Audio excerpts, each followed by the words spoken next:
Welcome in Core. This is Chris Hadfield, a seasoned astronaut. In 2001, he was trying his first ever spacewalk. Chris was floating high above the Earth in the void.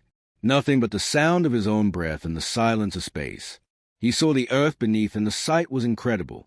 He couldn't feel it physically, but he was actually moving at a speed of almost 18,000 miles per hour. Chris was watching the Earth spin below him, a sight that he later described as a self-propelled art gallery. Then, suddenly, everything changed. As Hadfield was tethered to the ISS, something stung his eye. In just a second, he was blinded in one eye. It turns out it was a drop of the anti-fog solution used on his helmet. A tiny mix of oil and soap, something that's usually harmless. But there in zero gravity, it turned sinister. When the solution irritated his eye, it made him tear up. Normally, tears help us clean up the eyes if something bad gets into them. But in space, tears can't just roll down your face. They hover, stuck in place. This created a bigger floating drop of stinging liquid that impaired his vision. And in a cruel twist of fate, physics, it seeped across his nose, blinding his other eye. That was a nightmare. Chris was completely blind and floating alone in open space. He was only holding on to the International Space Station with one hand. But the astronaut didn't panic. He drew on years of meticulous, relentless training. The endless hours astronauts spend simulating worst-case scenarios. Astronauts are hardwired to react to such situations without fear. They get exposed to worst-case scenarios repeatedly and recalibrate the reaction from paralyzing fear to calm acceptance. He even mentioned that it was like training himself to walk through a spiderweb without flinching. For Chris, that training allowed him to stay collected even while blind in the void. So, he focused on the task at hand. Despite the temporary blindness, he continued to walk as planned. Eventually, his tears dissipated and he regained his vision. After that, he successfully completed the spacewalk. And it was a lesson to NASA guys on Earth, too. Now, they switched to Johnson's No More Tears to prevent this stuff in the future. But some adventures in open space end up much worse. Senator Williams and Barry Wilmore also were seasoned NASA astronauts. On June 5, 2024, they launched into space.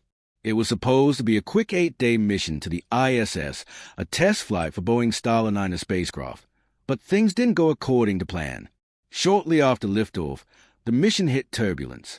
Not physical turbulence like in planes, but a fountain of technical issues. First, there were sudden helium leaks.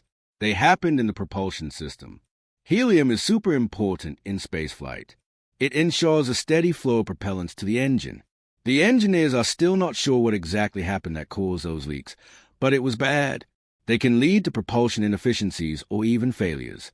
Then several thrusters failed to work properly. 5 of 28 thrusters failed. The thrusters are crucial to make sure that the spacecraft doesn't go astray during flight. And it looks like this happened due to overheating. And it sounds horrifying, but after checking everything, the mission controllers on Earth said that the spacecraft is still good to go. The systems were sufficient to continue the mission safely. Just like Chris Hadfield, these astronauts didn't panic either. They managed the situation effectively. After some troubleshooting, they safely restored functionality to 4 thrusters and continued flying to the ISS. On June 6, they successfully docked at the station, but it was just the beginning of a nightmare. Now, months later, Williams and Wilmore are still stuck there. The planned 8-day stint accidentally turned into an 8-month stay. They still remain aboard the ISS, not because no one wants to get them out of there, but because it's way harder than we might think. The Starliner designed to bring them home turned out to be unsafe for the return trip. SpaceX and Boeing decided the spacecraft would return to Earth without any humans on it. They had to investigate the issues. This also means that they'll need to make and send something else to return the poor couple back home. And it's far from idle time.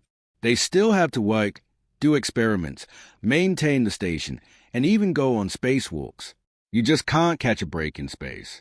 Now, an even more horrifying situation happened to South Korea's first astronaut, Yi So-yang. On April 19, 2008, Ye was aboard the Soyuz TMA capsule, a type of spacecraft that can carry astronauts to and from space. And she wasn't alone there. There was a flight engineer, Yuri Malenchenko, and American Commander Peggy Whitson with her. All three of them were returning from the ISS. But as the spacecraft re-entered Earth's atmosphere, things went wrong. The capsule took a steeper than normal trajectory. This suddenly exposed the crew to some brutal gravitational forces. The gravity was twice what they would normally feel.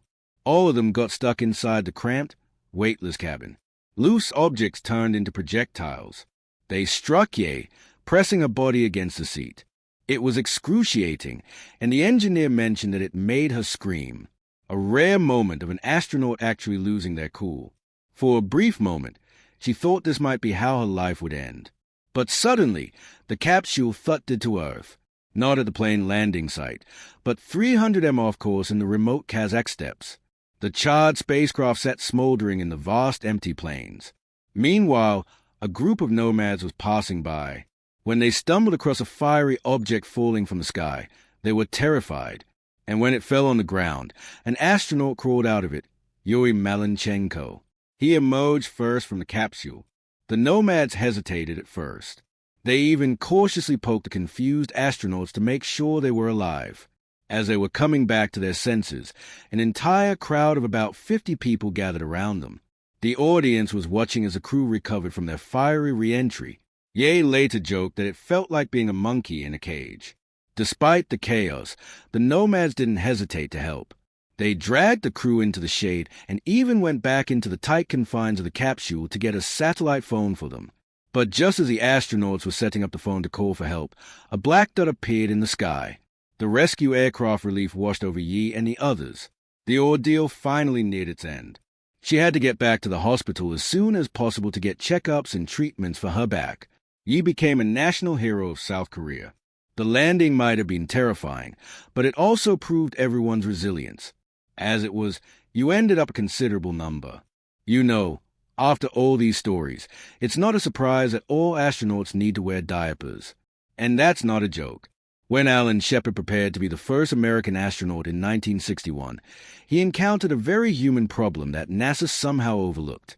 As he strapped into the tiny Freedom 7 capsule, hours of delays turned into a crisis. Shepard needed to use a bathroom. Don't ask how they could have forgotten about this stuff, but they did. When Shepard radioed the situation to Mission Control, NASA scientists bought. If he did it right in his suit, this could short-circuit his body monitoring cables. But after some debates, they realized it was their only option. Yep, the first American in space ended up with a wetsuit. NASA learned a valuable lesson that day. Over the decades, they created maximum absorbency garments, or basically space diapers. They are worn under a spacesuit during critical phases like launch, re-entry, and spacewalks. So although it was probably cringy for him back then, that was just a reminder that even the most advanced missions must account for the most basic human needs. That's it for today. So hey, if you pacified your curiosity, then give the video a like and share it with your friends. Or if you want more, just click on these videos and stay on the Dark Core. Thanks for watching Dark Core.